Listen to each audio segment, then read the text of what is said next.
Bien-aimé, il y a un passage ce matin que j'ai lu dans le livre de Luc.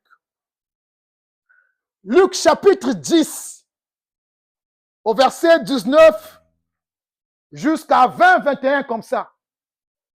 Jésus-Christ a choisi les 10 disciples qu'il a nommés comme les apôtres, les fondateurs de l'église primitive. Il les a dit, je vous charge une mission d'aller annoncer l'évangile. Et que, en annonçant l'évangile, les miracles vont vous accompagner. Alléluia. Les signes vont vous accompagner. Les démons vous seront soumis. Et ces jours-là, les disciples sont allés dans la joie avec l'autorité sous la parole de Christ. Ils sont allés pour prêcher l'évangile. Et quand ils sont rentrés dans le champ en train de prêcher l'évangile, la Bible témoigne qu'il y a eu des miracles, des signes. Au point où les démons sortaient dans le corps des gens qui étaient possédés. Au point où les paralytiques étaient debout, les gens étaient guéris. Au point où, bien aimé, il y avait des signes. Et même eux-mêmes, des apôtres, ils n'étaient pas sûrs ce jour-là. Alors, lorsqu'ils ont fini de prêcher, d'annoncer, d'accomplir certains signes et miracles, à leur retour, ils étaient dans la joie. Quelle joie qu'ils avaient! Ils étaient heureux. Ils étaient heureux pourquoi? Mais ce n'était pas la réalité de la joie qu'ils avaient. Ce n'était pas la joie que Jésus cherchait qu'ils puissent manifester. Ils venaient annoncer à Jésus la joie. Pourquoi? Parce qu'ils ont vu des miracles. Parce qu'ils ont vu des paralytiques se lever. Parce qu'ils ont vu des démons étaient soumis, bien aimés, à l'autorité du nom de Jésus. Ils ont dit, Maître, Seigneur, aujourd'hui même, les démons nous ont été soumis. Les esprits impurs, ils ont libéré. Le corps qui était possédé, les malades étaient guéris. Les paralytiques ont marché. Les gens étaient délivrés, Seigneur. Jésus-Christ, il était là. Il ne s'est pas réjoui sur la nouvelle des apôtres des miracles. Jésus n'a pas prêté l'attention de ce que les apôtres ont dit. Jésus attendait quelque chose. Jésus attendait qu'ils disent que nous avons annoncé l'évangile. Mais ils ont dit, Seigneur, les démons nous ont été soumises. Jésus, dans son cœur, il était frustré. Il leur avait dit, les miracles vous accompagneront. Quelque chose que je te dis, ça ne te sert pas de me le dire parce que je t'ai dit, ça va t'accompagner. Et Jésus leur dit, je vous avais donné le pouvoir. Lisez le passage. Jésus dit, mais je vous avais donné le pouvoir. Je vous ai dit, vous marcherez sur les serpents. Vous marcherez sur les scorpions. Mais réjouissez-vous, réjouissez-vous, parce que vos noms sont inscrits dans le ciel. Alléluia! Jésus dit, réjouissez-vous, réjouis-toi. Il dit, réjouissez-vous, parce que vos noms sont inscrits dans le ciel. Regardez la réponse de Jésus. Regardez la réponse et la manière de nos pasteurs actuellement, comment ils parlent. Ils se réjouissent à cause des miracles. Les chrétiens, les fidèles de l'église, ils se réjouissent parce que le pasteur opère. Est-ce que sais-tu que ton pasteur, son nom est inscrit dans le ciel? Est-ce que sais-tu, le prophète que tu suis, que tu écoutes là, qui impacte des miracles, est-ce que son nom est inscrit dans le ciel? Jésus-Christ a dit, ne te réjouis pas parce que les handicaps marchent. Parce que le magicien, il peut bien opérer dans le miracle. Mais est-ce que son nom est inscrit dans le ciel? Réjouissez-vous parce que vos noms sont inscrits dans le ciel. Bouche bec, aussitôt, dès qu'ils ont écouté, bien aimé, la parole de Christ, bouche bec. Les lèvres ont tremblé des apôtres. Ils ont dit, waouh, waouh. On croyait peut-être annoncer la bonne nouvelle qu'il y a eu la délivrance des gens. Jésus dit non. On croyait peut-être annoncer à Christ que les gens étaient guéris. Il dit non. Non, confusion. Mais réjouissez-vous. Pas pour ce que vous avez accompli, mais parce que vos noms sont inscrits dans le ciel. La mission de Jésus, ce n'était pas pour guérir la chair, le corps physique, mais c'était afin que les gens puissent régner avec Dieu dans le ciel. C'était qu'avant que les gens soient bien aimés, inscrits dans le ciel. Regardez les réseaux sociaux. Écoutez la plupart de les assemblées. On ne juge pas, on n'est pas contre. Quelqu'un témoigne un pasteur parce qu'il a des miracles, il prophétise. Quelqu'un témoigne un apôtre parce que l'apôtre est en train de parler. Demain tu auras le travail, demain on va te marier, demain tu auras des enfants. Parce que quoi? Je muse au monde. Ah, parce que tu as mis au monde, es-tu sûr? Ton nom est inscrit dans le ciel. Jésus dit, Réjouis-toi tous les jours. Ta joie ne dépend pas de ce que tu cherches. Ta joie en Jésus ne dépend pas de ton désir. Ta joie dans le Seigneur ne dépend pas de tes réponses de prière. Mais ça dépend, bien aimé, de la révélation de Christ dans ta vie. Parce qu'aujourd'hui, il te compte dans un royaume par lequel où tu règnes avec lui. Alléluia. Alléluia. Bien aimé, c'est profond. Mais écoutez un homme de Dieu qui va dire, venez, il y a un séminaire où les gens seront délivrés, guéris. Jésus dit, est-ce que sais-tu ton nom inscrit dans le ciel? Ne te réjouis pas pour soi. Réjouis-toi là où on t'invite pour la parole. Ne te réjouis pas là où on te dit, il y a l'impactation des miracles. Tout homme peut le faire sur cette terre. Alléluia. Amen. Mais la révélation n'est pas dans le miracle. Tu ne comprends rien dans le miracle réellement si tu es sauvé. Tu vas te réjouir dans la chair et tu seras fanatique de ton pasteur et de l'assemblée locale. Voilà pourquoi aujourd'hui nous voyons des gens ne glorifient pas Dieu dans les assemblées. Les gens ne glorifient pas le Seigneur, mais plutôt ils sont là en train d'élever des pasteurs. Moi, mon pasteur, moi, mon prophète, moi qui là. C'est pas ça. Pourquoi ils élèvent le pasteur ou le prophète? C'est parce qu'il y a des miracles. Ce n'est pas des grandes choses. Ce n'est pas ce qui peut réjouir notre corps. Le miracle viendra dans ta vie, mais où tu partiras? Le miracle peut s'opérer à tout temps. Bien-aimé, les circonstances de la vie, ça change.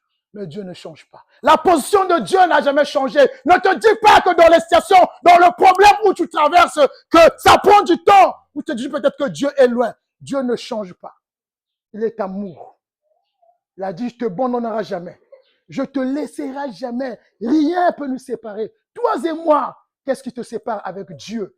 C'est des difficultés de la vie. C'est des problèmes, des situations. Est-ce que des maladies? Quelle faiblesse qui t'éloigne peut-être de la parole? Alléluia! Bien-aimés, ce matin, nous sommes dans la continuité de notre thème.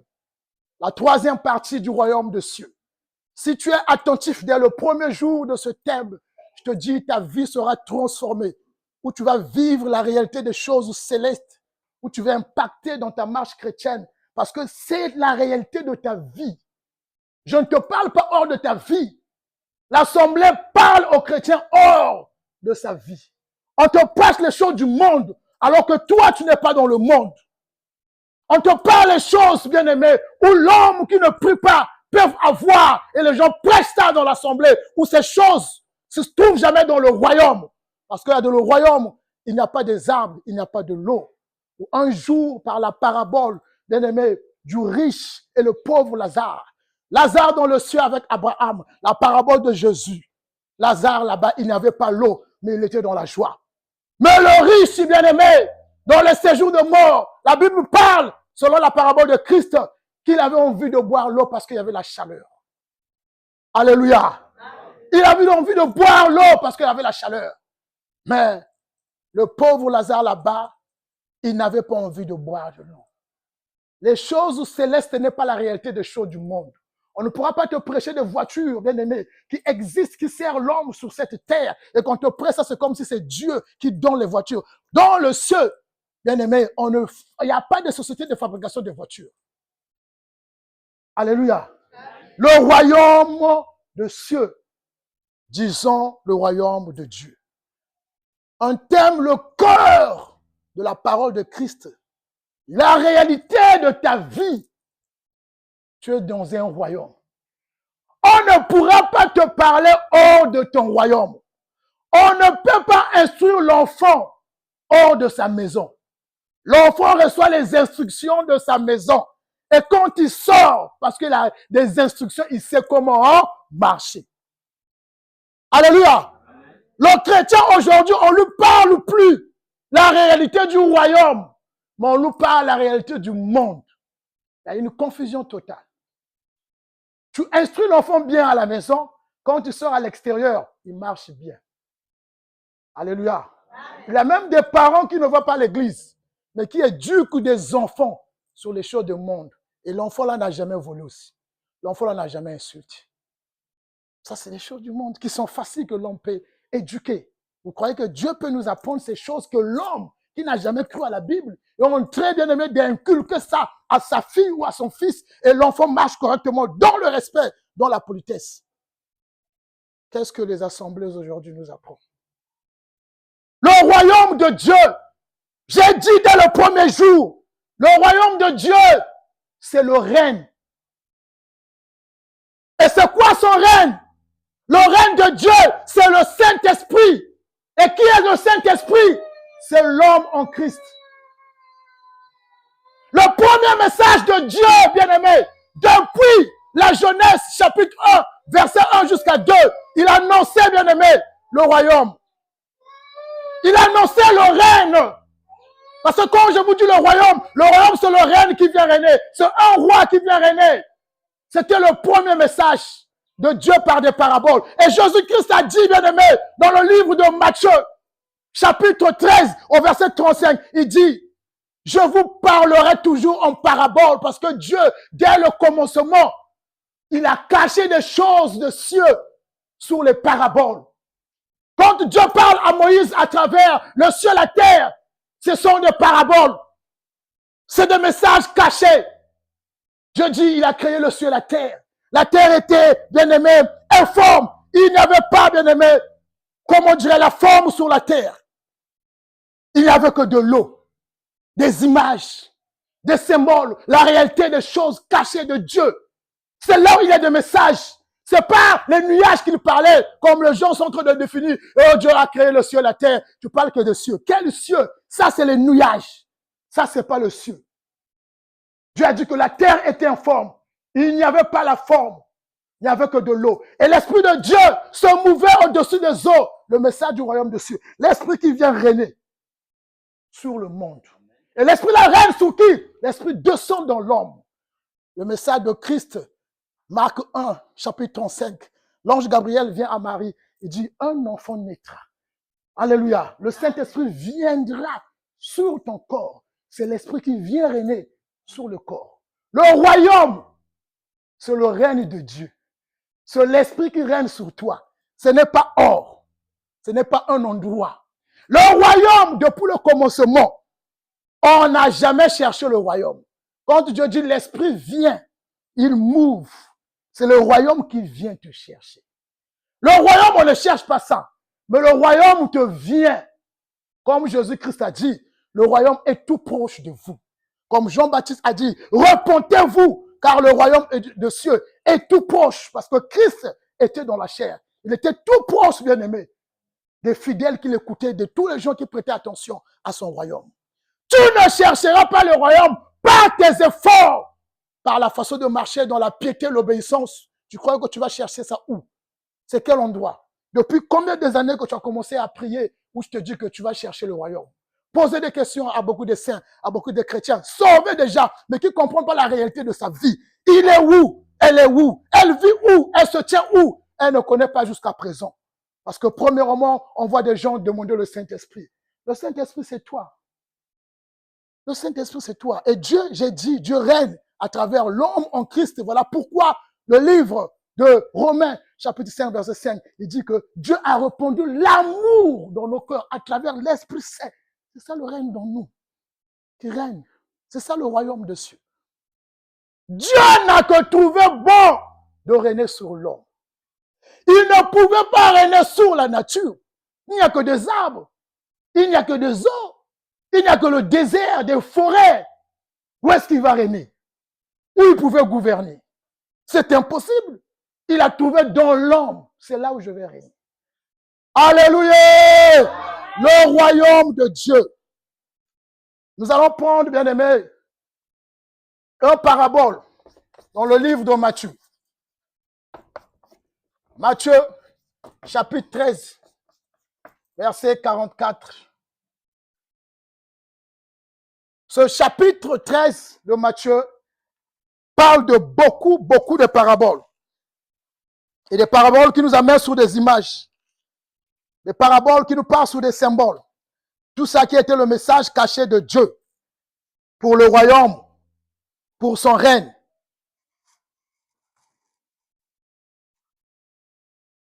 Amen. Lisons la parole du Seigneur. Le royaume des cieux est encore semblable à un trésor caché dans un champ. L'homme qui l'a trouvé le cache et dans sa joie, il va vendre tout ce qu'il a et acheter ce champ. Waouh! Si vous montez plus haut, vous allez lire beaucoup de paraboles où Christ a fait l'entrée de décortiquer ces paraboles-là auprès de ses disciples. Je vous avais dit pourquoi les mystères étaient cachés. Parce que Dieu savait ceux qui vont croire et ceux qui ne vont pas croire. Et ceux qui avaient cru en Christ, ses disciples comme ses apôtres, ils tentaient toujours à poser des questions. Pourquoi? Parce que ça leur dépassait dans la tête, ils ne comprenaient pas les images. À tout temps où tu lis, bien aimé, les Écritures dans la Bible, où tu ne comprends pas, sache que ta révélation est cachée là-bas. Et les disciples partaient à côté. Voilà pourquoi les enseignements de Jésus-Christ étaient fondés sur des questions. Alléluia.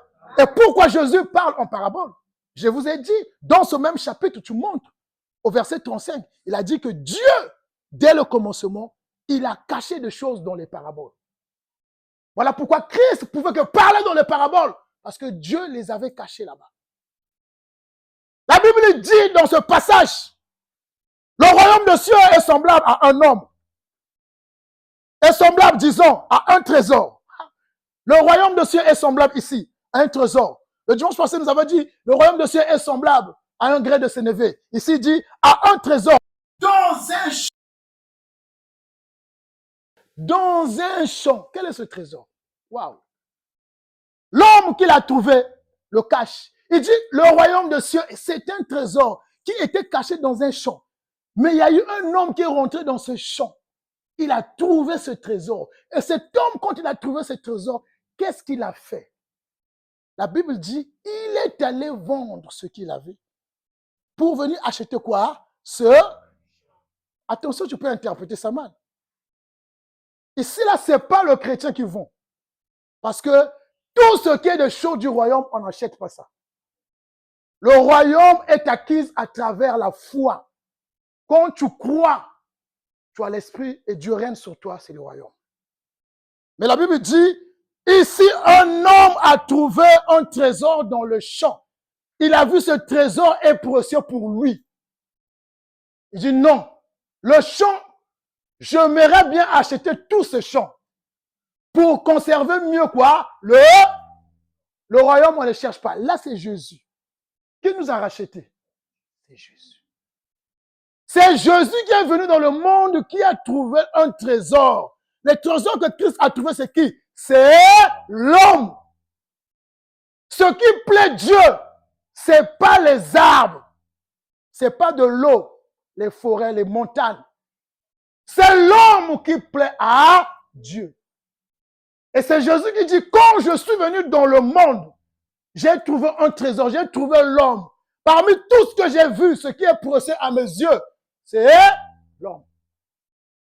Et je l'ai pris. Je suis allé vendre tout ce que j'avais.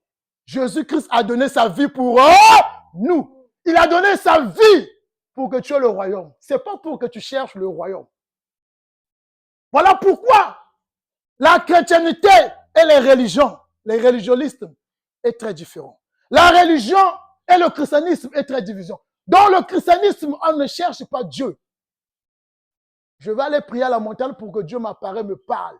Je vais gêner pour que Dieu résume mes solutions. Tu fais l'œuvre, tu cherches Dieu. Dans le christianisme, Dieu est amour. Dans la religion, Dieu n'est pas amour. C'est un Dieu des conditions. Tu fais quelque chose, il fait. Dans la religion, on cherche Dieu. Je prie pour que Dieu fasse, je prie pour que Dieu me parle. Ça, c'est la religion. Voilà pourquoi vous allez le voir dans les formules, les structures sacrées, des idoles, des bougies, des tachibis, des chapelets. Je n'irai pas tellement loin. Ça, c'est la religion. Le christianisme, c'est juste la parole. C'est quoi? C'est ta vie, cette parole-là. Le royaume te cherche et il t'a trouvé. Là, il ne te cherche plus parce qu'il t'avait déjà trouvé. Tu ne chercheras plus nulle part, que tu pries ou pas. Nous allons voir tout à l'heure où nous sommes dans le royaume. Je vous ai dit que ce terme va vous transformer. Si est seulement que vous saisissez et vous avez la révélation de comment Dieu est en train de conduire, vous allez voir que nous sommes en train de monter. C'est Jésus qui est venu. C'est pas nous qui avons cherché Jésus. L'Ancien Testament, ils ont cherché Dieu dans toutes les manières. Ils n'ont jamais trouvé Dieu. Parce que Dieu n'est pas Dieu des conditions. L'homme voulait des conditions. L'homme faisait quelque chose pour que Dieu l'apparaisse, que Dieu le parle. Voilà pourquoi il n'y avait que la théophanie, l'apparition des anges, qui n'était pas la réalité de Dieu. Confusion, où les hommes, même actuellement les serviteurs, prennent des exemples de l'Ancien Testament pour dire que c'est Dieu. Alors pourquoi vous allez voir là-bas, il y a un Dieu qui demande. Dieu ne demande rien parce qu'il a besoin de quelque chose. Tu veux connaître Dieu. Bien-aimé, étudie Jésus. Jésus a dit, Jean 1, verset 17, nul a vu le Père, si ce n'est pas moi le Fils, qui vit dans son sein la divinité de Dieu, totale en Christ. Il dit, c'est moi qui le connais. Comment connaîtras-tu Dieu? Alléluia. Amen. Comment connaîtras-tu Dieu? Hier, j'étais avec un frère depuis la France. On discutait. Lui, c'est un initié. C'est un homme de la religion. Et moi, je suis en Christ. Mais pour la question, moi, je me demande, frère, comment tu peux croire des simples écritures? Est-ce que Dieu, qui est Dieu? Je dis Dieu, c'est un esprit. Oui, ah, waouh. Dieu, c'est un esprit, oui. Mais comment Dieu, c'est un esprit? Il parle à un homme qui va écrire sur les papiers. Je dis, quand tu es allé à l'école, ce que tu as appris, qui était devant toi? Ce que tu es allé apprendre à l'école, là, quand tu étais dans la salle pendant des cours, tu n'avais pas un professeur devant toi. Oui, j'avais un professeur. Donc, la chair que je porte là a besoin de l'homme qui est en face de moi qui peut me parler. Mais l'esprit me révèle. Donc, quand Dieu parle à l'homme qui a la chair, par son intelligence, il va garder, il va écrire des messages.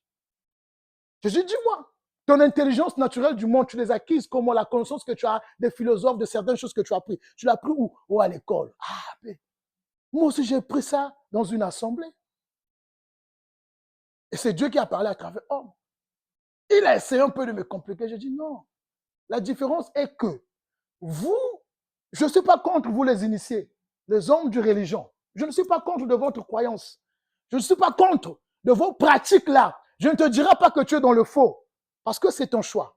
Mais je te prêcherai quand même le message que j'ai reçu. La vie que j'ai reçue, c'est ce que je vais t'annoncer.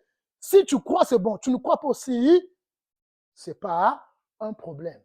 Mais tu es un Africain. Je dis, mais oui, est-ce que Dieu a une couleur?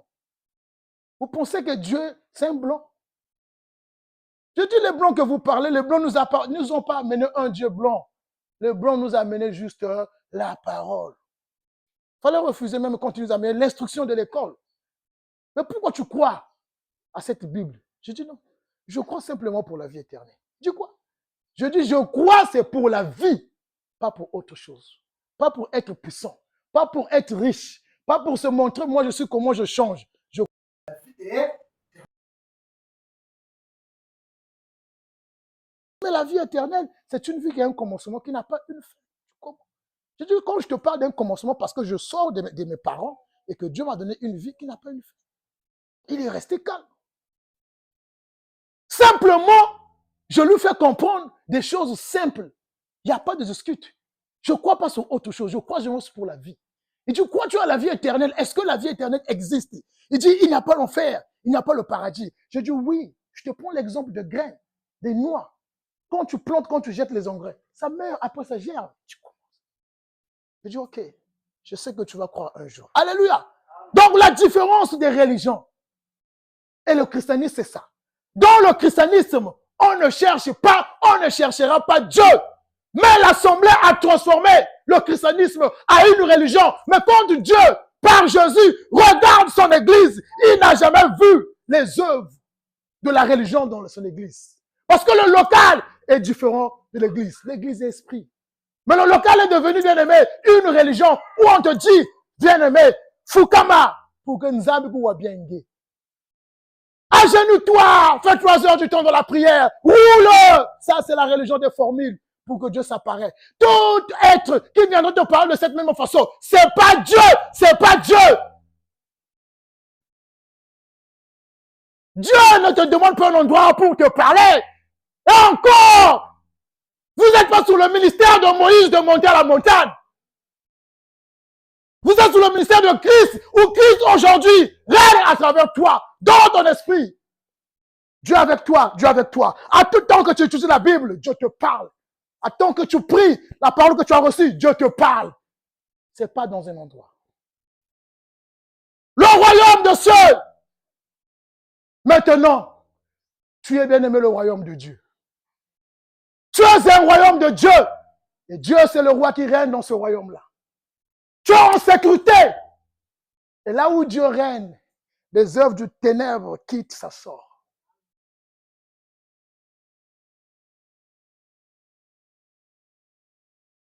Le royaume de Dieu, on ne le cherche plus tant que chrétien. C'est la réalité de notre vie. On ne te parlera plus autre chose dans la vie chrétienne si ce n'est pas la réalité de là où tu es. Parce que tu vis en esprit. On doit te parler des choses de l'esprit. Pas des choses terrestres du monde. Comment Dieu règne en esprit. C'est ça. Comment Dieu règne en esprit. Regardez l'histoire de Jésus en lisant les évangiles et la révélation dans la loi. Quand Christ vient, comment il a vaincu? Comment il a marché? Il parlait comment? Comment il était? Il régnait comme Dieu.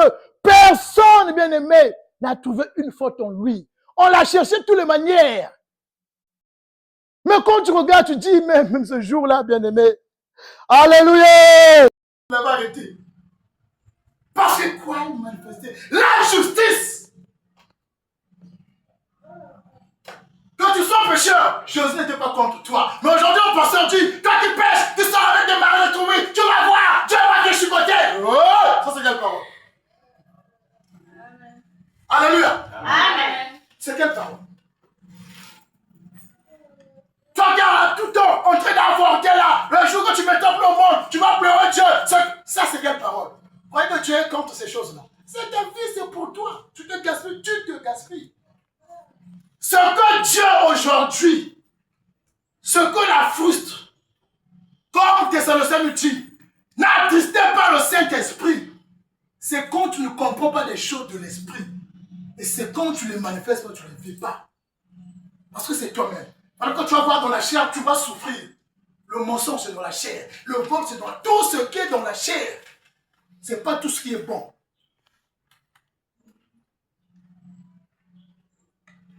Le royaume des cieux est encore semblable à un trésor caché dans le champ. L'homme qui l'a trouvé le cache.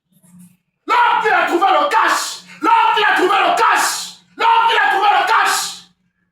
Jean 10, Christ a dit, les brebis que le Père m'a donné, je les ai pris, je les garde sous ma main. La main de Christ, c'est l'autorité et sa puissance.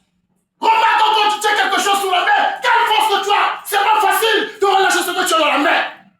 Mais quelqu'un va te dire que non, quelqu'un te contrôle, quelqu'un peut t'arracher. Tu es sous la puissance de Dieu. Christ nous a trouvé comme un trésor. Il dit nous a cachés. C'est la révélation de Colossiens. Voilà pourquoi Paul dit nous sommes avec. Il nous a cachés un trésor qu'il a trouvé plein. Ta prière ne fera pas ta protection, ta sécurité contre le monde des ténèbres. Ta sécurité, c'est celui qui t'a trouvé comme un trésor. Joli, joli que tu es belle, belle pour Jésus-Christ. Le monde te nie, Jésus t'aime. Pourquoi? Il est mort. C'est pour toi. Jésus n'était pas venu. Il n'a pas vendu tout ce qu'il avait. Il n'a pas donné la vie. Que tu sois riche, que tu travailles. C'est des choses faibles. C'est la mort de Jésus qui nous rendait riches. Jésus n'est plus réel Dieu. Parce qu'il y a des pauvres en Christ. Alléluia. Amen. Si la mort de Christ faisait se donner des mariages des enfants, le travail, Jésus n'est plus Dieu. Parce qu'il y a des chrétiens qui travaillent mais qui sont des affairistes. Il y a des chrétiens qui ne travaillent pas. Jésus a vendu tout. Il a donné sa vie. Il a dit pour tout le champ, Le champ représente le monde. Il a ni épargné quelqu'un. Il n'a ni épargné quelqu'un. Et c'est amour. Il dit, j'ai trouvé ce trésor et je le cache. Tu sais où tu es caché? Tu sais où tu es caché? Bien-aimé, un jour je vous ai dit, quand j'ai parlé sur le temps, j'ai dit le diable connaît bien sa position. Voilà pourquoi il multiplie les activités dans le monde. Ce que le diable ne veut pas de toi, que tu comprends la réalité de ce que tu es en Christ, que tu comprends qui tu es, ce que Dieu a fait pour toi. Voilà pourquoi nous voyons, bien aimé, la parole est tordue. On te demande de faire quelque chose pour que Dieu fasse. On te demande de faire quelque chose que tu sois puissant. C'est pas ça. Le royaume de Dieu, c'est ta réalité de ta vie. C'est ce que tu vas chercher à comprendre tous les jours dans la parole. Comment on comprend le royaume de Dieu? C'est de comprendre, écouter à un prédicateur qui te prêche ce que Dieu t'a donné. Vous comprenez? Oui. Comment on comprend le royaume de Dieu? C'est d'écouter un prédicateur, un enseignant qui te prêche, qui t'exhorte ce que Dieu t'a donné. Pas ce que toi tu cherches. Mais les gens font comprendre à l'assemblée ce que vous allez chercher auprès de Dieu. Dieu ne peut pas donner la responsabilité à un chrétien de combattre l'ennemi. Ça, il n'est plus Dieu. Il n'y a pas un parent dans la maison qui peut donner, bien aimé, le couteau ou un bâton à un enfant de 5 ans de tuer le serpent. Ça va commencer comment? L'enfant va le trouver bizarre. Amen. Mais comment maintenant Jésus laisse un tête ami entre un chrétien avec eux? Seigneur, Seigneur là. Alléluia! Amen. Le royaume de Dieu, on le comprend, c'est lorsqu'on t'annonce ce que Dieu t'a donné. Amen. Comprenez? On peut que me prêcher, m'enseigner ce que j'ai reçu. Tu n'as pas reçu les techniques comment le diable travaille. Ça, Dieu ne t'enseignera pas ça. Fausse parole dans cette assemblée. Bouclez les oreilles. Cet homme n'est pas dans le royaume. Un royaume où il n'y a que la lumière. Lui, il voit le ténèbre. Danger. Alléluia. Amen. L'homme qu'il a trouvé le cache. Et dans sa joie, il va vendre tout ce qu'il est. Et il achète ce champ. Christ, quand il est venu sur terre, il a trouvé l'homme. C'est l'homme qu'il cherchait où? Dans la mort. Il a dit, voilà le trésor. Le diable croyait mais, que je vais perdre. Ça, c'est le trésor. Il dit, je donne ma vie pour lui. Je donne ma vie pour l'humanité, pour le monde. Voilà le royaume. Dans les paraboles, on ne cherche pas Jésus. Amen. Amen. Prenons le passage de Philippiens.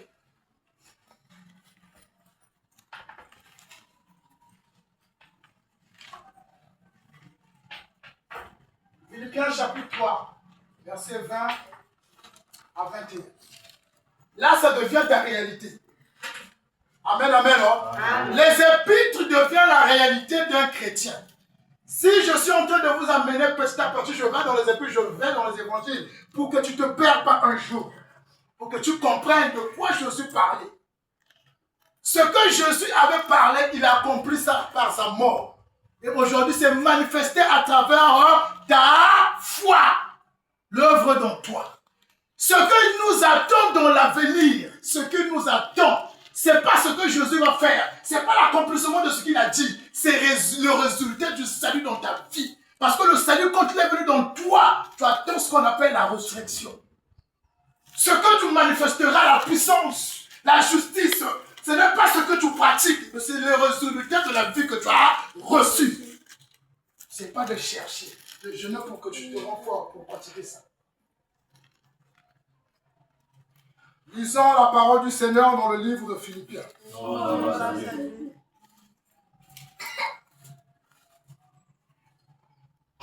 Chapitre 3, versets 20 à 21. Je ne vais pas prendre dessus parce que La parole au moins de la prière, mais le nécessaire pour le royaume. Amen. Amen. Mais notre sté, on parle à un chrétien, mais notre sté, à nous, est dans le ciel.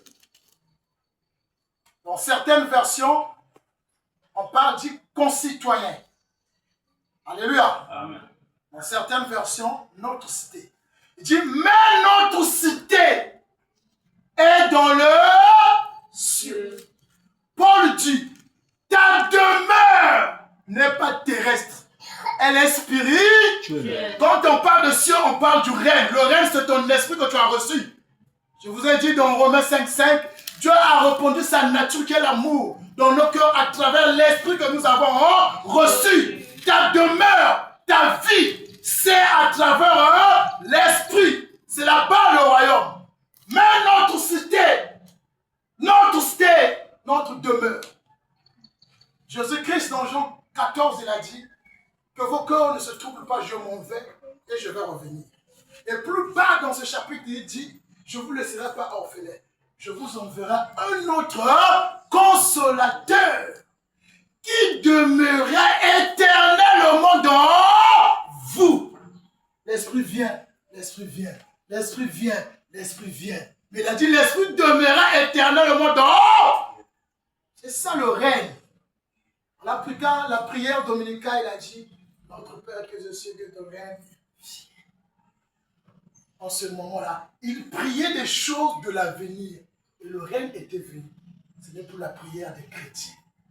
Ce n'est pas un modèle, c'est une révélation. Mais notre cité à nous, notre cité à nous, notre cité à nous est dans le ciel. Est dans le ciel. Si tu es bien-aimé au Congo, on va te parler, tu es un citoyen congolais, congolaise. Alléluia. Qu'est-ce qui prouve que tu es citoyen congolaise? Parce que quoi? Tu es enregistré. Tu as l'acte de naissance congolaise. Nous avons l'acte de naissance du ciel, qui est l'esprit. Un homme de Dieu te parle du passeport des cieux. Je suis d'accord avec toi. Parce que tu as l'expliqué le passeport du ciel. Mais pas le passeport de l'Amérique. Je vois un voyage de la force là. Non, mensonge. Alléluia. Amen. Voilà. Donc si nous voulons partir quelque part, on est déjà là. On ne partira plus, on est là. Le paradis, le ciel n'est pas un endroit quelque part. Le jour où nous allons revenir dans le corps physique, nous allons y demeurer sur cette terre-là. Alléluia. C'est sur cette terre-là, quand on parle d'une nouvelle terre, on parle des activités du monde qui ne vont plus exister. Le système du diable, la mort, la corruption, et suite de suite. Un jour, on verra tout ça. Notre cité à nous est dans le ciel. Non mais, Seigneur, si notre cité à nous, il y a une virgule, est dans le ciel, mais comment moi je vis en esprit? Je vais prier les choses célestes. Là où je suis, c'est des choses spirituelles. Mais comment je vais parler des choses du monde? Si notre cité est dans le ciel, mais comment l'homme prédicateur qui est dans le ciel va vous prêcher des choses de la terre? Démasquage de faux enseignants. Démasquage de faux prédicateurs. Il n'y a pas autre chose que tu peux discerner un homme de Dieu. Laisse-moi le miracle. Parce que ce qui dit que des fois c'est un faux miracle, tout ce que je peux manifester le miracle, quelqu'un dit c'est faux. Démasque par la parole de Dieu. Amen. Alléluia. Moi je ne dirai pas que c'est un faux miracle. Des fois aussi ça guérit les gens. Alléluia. Amen. Donc quelque part un jour toi tu vas guérir les gens, tu dis non c'est faux. Je ne dis pas ça. Mais écoute seulement la parole. Tu comprenais, tu vas discerner. Alléluia. Amen. Notre cité est dans le ciel. Moi je vis dans le ciel. Colossiens a dit, affectionnez-vous parce que vous êtes dans le ciel. Des choses célestes. Philippiens dit, ta cité est dans le ciel. Il dit attention ta pensée sur les choses de Dieu, sur les choses du monde. Ne mets pas ta pensée, ta prière sur les choses du monde. Parce que ta demeure, c'est pas là-bas. Pourquoi Paul dit ça? Parce qu'il sait, la pensée du monde, il n'y a que des choses vaines. Tout ce que tu vas trouver dans le monde, c'est vanité de vanité. Tu vas les laisser. Il dit ne cherche pas son vers Dieu. Dieu te dit que ta pensée, c'est sur les choses spirituelles. Parce que tu demeures dans le ciel. Pourquoi? Dieu règne dans toi.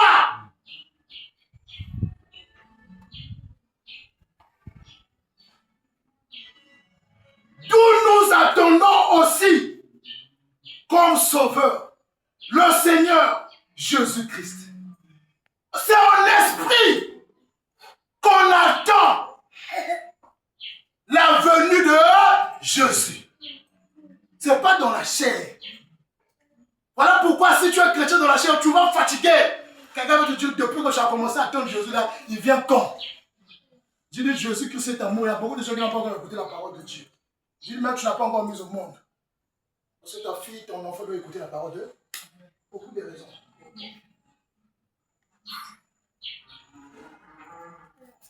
Il dit, nous sommes, c'est en esprit, nous qu'on attend le Seigneur.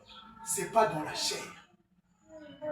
Si tu attends Jésus sur des choses de la chair, premièrement, tu seras égoïste. Si tu attends Jésus sur les choses de la chair, tu seras égoïste. Tu ne vas pas partager à des gens que tu veux, tu vas choisir des gens. Parce que tu vas donner des détails. Toi, tu donnes les dîmes, toi, tu pries, tu veilles pour que Dieu fasse dans ta vie. Voilà. Tu vas choisir des gens, tu seras égoïste. Si tu attends Jésus-Christ dans les choses de la chair, parce que c'est comme ça. Et quand tu trouves ça, tu peux dire que non, celui-là, il ne peut pas avec moi. Alléluia. Amen. Comme certaines assemblées, il peut que partager avec celui qui prie. Non. Nous-mêmes, chrétiens, on partage musulmans. Musulmans ne partagent pas chrétiens. Hein, dans le quartier, vous connaissez, il peut donner un peu du pain, tout. Mais chrétiens, pour devant l'argent, donne au mondiaux de musulmans. Aux musulmans, il va donner mondiaux de chrétiens l'argent. Nous attendons le Seigneur, notre Sauveur. Pourquoi il est Sauveur? Il nous a sauvés. Ce n'est pas qu'il donne encore de sauver. C'est lui qui nous a sauvés. On l'attend dans le ciel. On l'attend dans l'esprit. Ce n'est pas dans la chair. Et par là, je n'ai pas peur de la mort de la chair. Parce que je ne l'attends pas là. Mon royaume, ce n'est pas ça. Voilà pourquoi Pierre a dit, nous sommes des passagers sur cette terre. Un chrétien. Il y a des gens qui vont demeurer là. Ah, chrétien passager, tu vas monter. Les gens qui vont demeurer.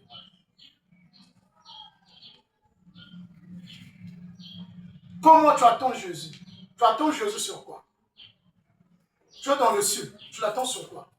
Tu es en esprit, tu l'attends sur quelque chose? Écoutons les prières, écoutons les prédications, écoutons l'expérience de la foi des saints.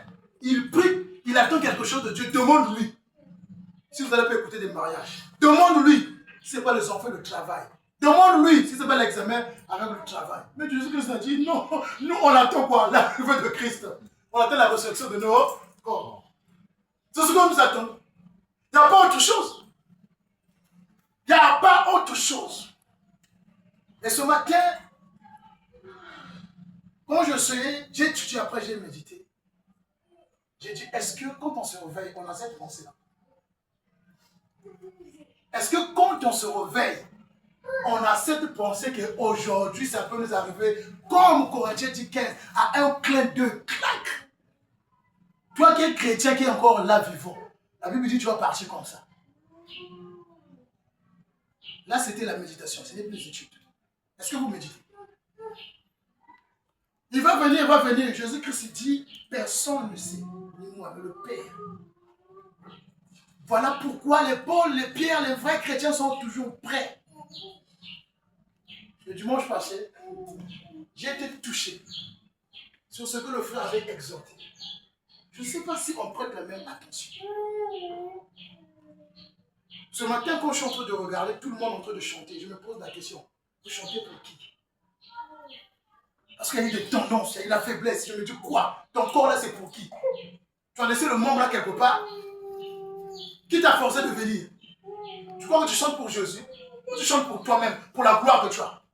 Mais tu te connais que toi, tu as la gloire. Pourquoi tu veux freiner les mains ou la bouche? On va parler pourquoi on doit chanter.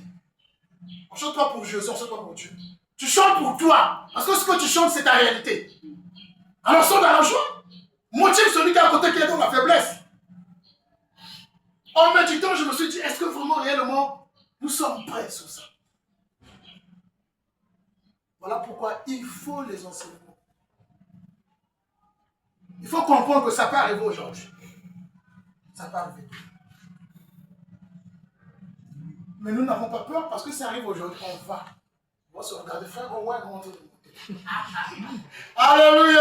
Amen. Nous, on n'a pas peur, on a déjà la connaissance. Quelqu'un ne peut pas nous mentir encore. Nous l'attendons comme ça. Il dit en esprit. Dans ton esprit là que tu ne vois pas. Ton esprit que tu ne vois pas.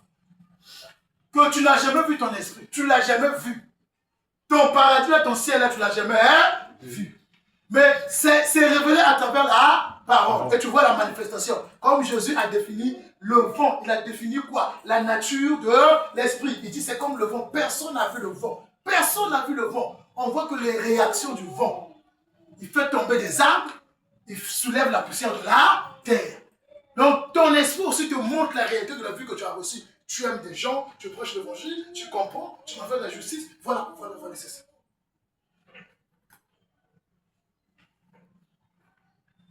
Au verset 21, il dit, d'où nous attendons Jésus-Christ comme sauveur, Seigneur, qui transformera le corps de notre humiliation. Dans certaines versions, ce n'est pas humiliation. Nous l'attendons dans le ciel, en esprit. Parce que c'est dans le royaume. Par là qu'il va transformer les corps de notre humiliation. Donc la chair pour le chrétien, c'est quelque chose qui ne s'inquiète pas. Un jour, je vous ai dit, la vie ne se repose pas sur la chair. Et elle a l'habitude de repartir sur les enseignements, les exhortations passées. C'est ça qui éveille ta conscience. J'ai dit, la vie ne se repose pas sur la chair. On te coupe la main, ça ne t'empêchera pas de travailler. On te coupe le pied, ça ne t'empêchera même pas de prêcher l'évangile. Amen. Et pour qu'on le voit, les gens qu'on coupe, ils survivent. La vie n'est pas dans ça. Rendons la faible chair. Dis-toi qu'avec la faiblesse de quelque chose à souffrance, tu peux faire quelque chose. Parce que tu as la puissance qui est l'Esprit de Dieu qui est en toi. Parce que Dieu règne sur toi. On attend le moment qui va transformer notre corps de humiliation. Parce que ce corps-là, il n'y a que Nzutu, il y a Sony, il n'y a que Belaka. Alléluia. Amen. Il n'y a que Kumunaka. Ça vieillit. Ça tombe malade. C'est l'humiliation. Tu te bête, tu te beau. À un moment, tu es en train de vieillir. Tu vas t'emporter partir. Oh, et moi, Jésus. Amen. Amen. Le corps de l'humiliation, c'est ça qui va transformer. L'expérience d'un chrétien s'assoit sur la glorification de son corps physique. La seule chose que nous attendons, c'est ça. Il y a le corps qui va, ici quand tu dis, le corps qu'il va transformer, ici il parle des chrétiens vivants. Parce que l'homme il était vivant encore. Mais il y a des chrétiens qui étaient déjà décédés, morts. Selon 2 Corinthiens chapitre 5 verset 10. Quand tu meurs ton esprit, va droit à Jésus. C'est ce sont cet esprit-là, ces chrétiens-là, qu'on les appelle des esprits, parce qu'on est esprit. Ce sont ces chrétiens-là en esprit qui vont être glorifiés. Mais ceux qui seront vivants vont être transformés. Parce que le même corps que toi, si c'est l'arrivée de Christ, le corps a une humiliation. Il transforme ça. Ça ne peut plus vieillir. Ça peut tomber malade. Mais ceux qui étaient déjà décédés qu'avec le Seigneur, il y aura maintenant ce qu'on appelle la glorification. Donc tu sens que le Paul désirait même de son vivant de voir déjà la venue de Christ, la transformation là. Et tu viens déjà. Quel désir ange-là qui vient. Le désir des pasteurs, il devient la solution des problèmes des fidèles. Et il ne règle pas tous les problèmes. Un problème qui demande des fois de tondre la main, il règle ça par la prière. Ou il n'a même pas la réponse. Pasteur devient vraiment... Allez, Seigneur, laisse. Alléluia. Amen. Il se fait mal à la tête. Hein? Tu veux régler le problème de tout le monde. Mais le miracle de la chair n'est pas pour tout le monde. Hein? Alléluia. Amen. Je vous dis, ne soyez jamais dessus sur ça. Quand vous lisez la Bible, les apôtres, il y a eu beaucoup des apôtres qui étaient malades et qui prêchaient l'évangile. Beaucoup. Au point où les autres partaient, il va mourir aussi, il est parti. Mais les gens ont prié. Paf. On veut que Dieu peut intervenir comme ça. Il a déjà intervenu par Jésus-Christ. Dieu veut que nous soyons forts sur ce que tu as reçu. Si tu es fort sur ce que Dieu t'a donné, tu vas dominer toutes les maladies, même si c'est dans ton corps. Le jour où je me suis parvenu à la connaissance de la vérité, je me suis converti dans le Seigneur, pas à la connaissance. Je me suis converti, c'est-à-dire me croire en Jésus-Christ, pas dans ma kédika. On me parle de la loi, des choses dont je fais des choses que Dieu me fait. Mais le jour où j'ai rencontré un nom par lequel Dieu a donné les fondements, je suis parvenu à la connaissance de la vérité. J'étais souffrance. Jusqu'à aujourd'hui, je ne sais pas si je suis guéri. Mon expérience, là, j'ai partagé ça sur mon pasteur avant qu'il meure. Je dis, comment tu as des expériences comme ça? Quand j'ai cru à la conscience de la vérité, ce qui a fait que je sois fort dans le christianisme jusqu'à aujourd'hui, ce qu'on m'a prêché, on m'a enseigné l'homme en Christ. J'ai fait 2 ans. On a fait 2 ans sur qui tu es devenu quand tu as cru. La tête me faisait mal. J'ai dit, comment c'est comme ça que je suis? J'ai dit, à partir d'aujourd'hui, je souffrais de l'asthme. Je ne sais pas si avec moi, je ne sens plus ça. Moi, je n'ai jamais tombé comme les gens. J'ai commencé à souffrir de l'asthme à l'âge de 8 ans. Mais quand je viens, bien aimé, accepter la conscience de la vérité, c'est en 2015, 16 je crois. 2015. J'ai compris qui je suis. J'ai fait la vie que j'ai reçue, mon expérience. C'est-à-dire, pas mon expérience, je l'ai fait la réalité. C'est parce que nous, aujourd'hui, les enfants de Dieu, on ne vit pas la réalité de ce que nous sommes. Tu vas me vivre dans les illusions. Parce que demain, c'est comme ça que ça va arriver. Vis de ce que tu es. C'est comme si on te parlait du contentement. Le contentement, les gens définissent ça, c'est ce que tu as, que tu vas. Vis avec ce que tu as, c'est le contentement. Si tu as 500, c'est ça, non. Le contentement, c'est la réalité de ce que tu as. J'ai que 500. Ce n'est que ce que je vais vivre avec. C'est pas ce que j'ai. Le contentement, ce que tu as, c'est la réalité de ce que tu as. Donc, dis-toi que si ça n'y est pas, ça n'y est pas. Si tu utilises 200, il te reste que 300. Ce qu'on dit. C'est parce qu'on ne vit pas la réalité. Le chrétien actuel, surtout, il vit hors de sa vie. Parce qu'on n'a jamais aussi parlé de sa vie, comment il est. On n'a jamais parlé, il est qui dans le royaume? Il est king, roi.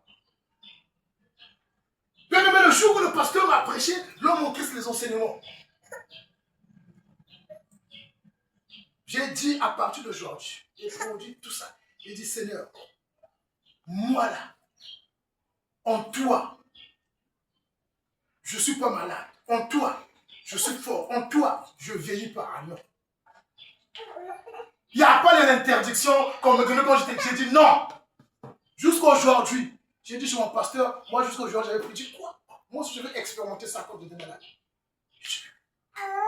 J'avais dit, produis-toi, moi je te finis la force, produit. Et qui ça? Ou qui c'est? Ça ne sera pas aussi mon témoignage.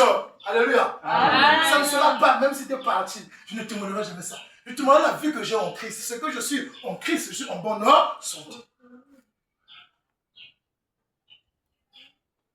En vivant du royaume, comment tu peux vivre? Tu ne peux pas vivre la réalité de ta vie. Tu n'es pas ta photo. Tu n'es pas ta photo. Parce qu'il y a des gens qui ont déchiré leur photo et disent que la photo ne va bien prêt. Alléluia. Amen.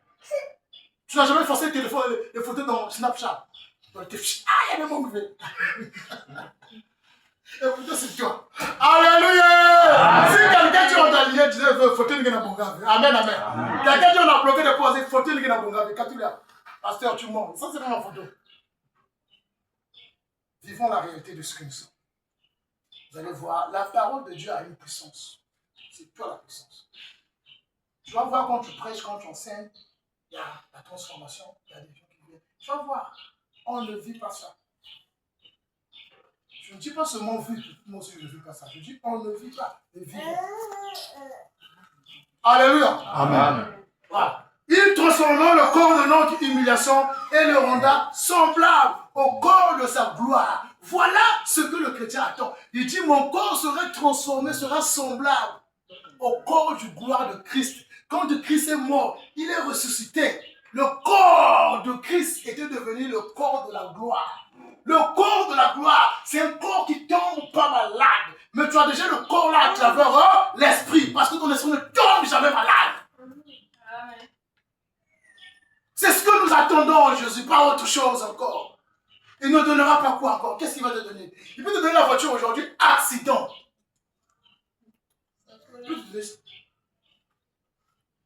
Alléluia. Amen. Donc ce que nous attendons, c'est ça qu'un homme de Dieu va prêcher. Voilà pourquoi vous allez voir le passage le plus profond du royaume de cieux. C'est ce qu'on avait vu le premier jour. Romains 14, 17. Si le royaume de Dieu n'est pas le manger, mais c'est la justice. Vite me mener à la justice, c'est ça. C'est ça qu'on doit voir. C'est ça, il faut qu'on voit ça. Parce que tu es dans un cieux où c'est ça. C'est pas le boire à manger, moi je jeûne, je prie la créature. C'est pas ça, on dit la justice. Il n'a pas la prière. Parce qu'il a dit c'est le truc faible. Alléluia. Quelqu'un dans la loi peut prier 5 heures du temps. Là, on va raconter de n'importe quoi. Mais la justice, c'est fort. Méditez le passage là-dedans. Méditez ça. Rentrez profondément dans ça. Vivez la réalité de ce passage du royaume de cieux. Tu comprends où tu es. Quelqu'un ne va plus te mentir.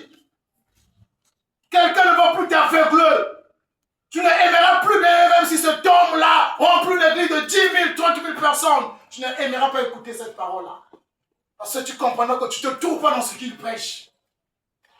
Parce que ce n'est pas la réalité de ce qu'il dit, de ce que tu es. On peut nous prêcher là où nous sommes. S'il y a des mondes là où nous sommes, on va prêcher de mondes.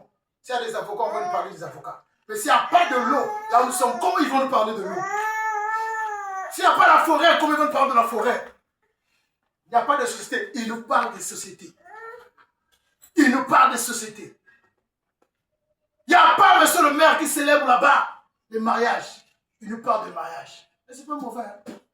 Mais les gens, au lieu de enseigner ça, ils annoncent ça. Et Dieu va te donner ça. Quelque chose qui est difficile comme ça.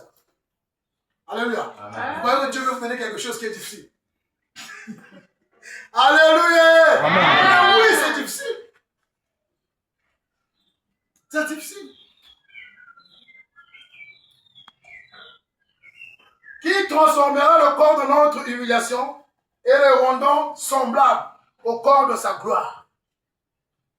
Nous aurons le même corps. Donc ce que nous attendons, c'est le même corps de Christ qui ne meurt plus, que ne tombe plus malade. C'est ça. La réalité de Christ aujourd'hui, c'est sa présence dans toi. Parce qu'il est roi. Il ne peut pas être hors de toi. Sa présence doit être dans toi. Tu es le royaume. Tu as un trésor qu'il a caché. Il a caché ça vraiment. Après, quelqu'un va te trouver. Il va te trouver comment? Avec quels yeux? Alléluia. Amen. Il va te voir comment? Lui, il t'a caché. En le rendant semblable au corps de sa gloire, par le pouvoir qu'il a de s'assujettir toutes choses. Voilà le pouvoir de Christ qu'il en a. De ceux qui croient, il va transformer leur corps. Alléluia. Amen. De ceux qui croient, ils vont transformer leur corps et ils vont ressusciter. Voilà le pouvoir qu'il en a actuel. Quand les deux sont plats dans la chair, il peut faire ce qu'il peut faire, les miracles là. Ça, il a laissé. Mais aujourd'hui, ce que tu peux attendre sur le corps, tu as cru, attends la résurrection, la transformation de ton corps. Là. Le corps de l'humiliation va partir. C'est pas que quelqu'un me dit que non, parce que c'est la caillou, son noana, et partir comment? Ça, c'est pas l'humiliation. Alléluia. Amen. Ça, c'est pas l'humiliation. Ça, c'est le pasteur qui vit dans le complexe. Il veut que tu sois comme l'autre. La plupart des gens ont eu des choses qu'on nous prêche, qu'on nous dit qu'on prie, qu'on soit comme ça. Les gens là qui enseignent ne prient pas. Alléluia. Amen. Plus de gens qui se sont mariés ne prient pas. Des belles mariages, ce sont des dépenses. Alléluia. Amen. Donc le royaume de cieux, bien-aimé, c'est pas le manger, comme Paul avait dit. Vous voyez le passage? Christ ne promet pas quelque chose, bien-aimé, de ton désir. Du moment depuis que tu as commencé à écouter, quelle est la chose que tu veux que Christ parle? Quel est de ton désir que tu désires tous les jours? Il n'y en a pas. Mais tu parles de son besoin et de la réalité de ce qu'il est dans toi. Pas de ce que tu es, de ce qu'il est dans toi. Vous êtes devenus un. Il ne parle pas de tes désirs là, de tes désirs. On ne se réjouit pas. Quelqu'un a commencé à nous suivre là par YouTube. À mon campagne, il m'appelait une soeur là. Il a suivi, il est rentré comme ça. Il est tombé chez un frère qui m'appelle. Il me dit, mais quand j'ai commencé à suivre les enseignements sont longs. Je dis non, c'est même petit. 1 heure là même, c'est petit même. C'est pas même pas enseignement. C'est prédication parce que nous sommes grandis sous le tuteur des enseignants. C'est pas même enseignement, c'est prédication. Tu n'arrives pas à m'appeler, ah ça, je suis habitué maintenant. Alléluia. C'est comme ça que bien aimé, tu seras habitué quand on te parle des choses de l'esprit. Aujourd'hui, tout ça un peu compliqué, mais demain, après demain, tu seras habitué. Tu vas aimer cette nourriture. Tu vas cracher de ta nourriture. Le royaume de cieux, c'est ce que Dieu avait annoncé dans la jeunesse. Je conclue par là. Le vrai message de Dieu, il n'a pas annoncé ça après le premier jour, mais depuis le premier jour. Il a parlé du ciel. Il parlait quoi? L'homme nouveau. L'homme nouveau qui vient sur la terre, qui vient habiter dans la chair. L'esprit qui vient régner dans la chair. Acclamons la parole.